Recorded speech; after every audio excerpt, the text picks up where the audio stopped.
अस्सलामुअलैकुम वरहमतुल्लाहि वबरकातुहू। नाज़रीन, इस्तकबाल है आपका शाही मीडिया चैनल पर। नाज़रीन, ये वीडियो कई दिनों से सोशल मीडिया पर गर्दिश कर रही है।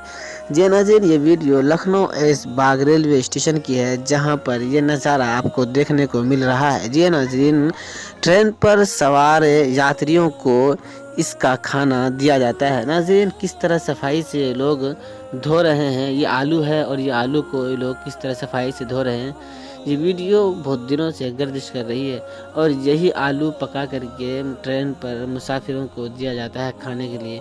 और ये लोग दावे करते हैं कि हम साफ़ सफाई सुथराई खाना पकाते हैं और बेहतरीन खाना यात्रियों को देते हैं। जी नाज़रीन, इस वीडियो के बारे में आपका क्या ख्याल है, कमेंट में ज़रूर लिखिएगा। जी नाज़रीन, वीडियो देखिए, देख करके हैरानी होगी आपको।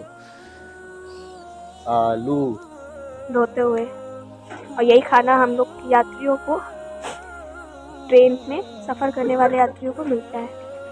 ऐसे आलू धोया जाता है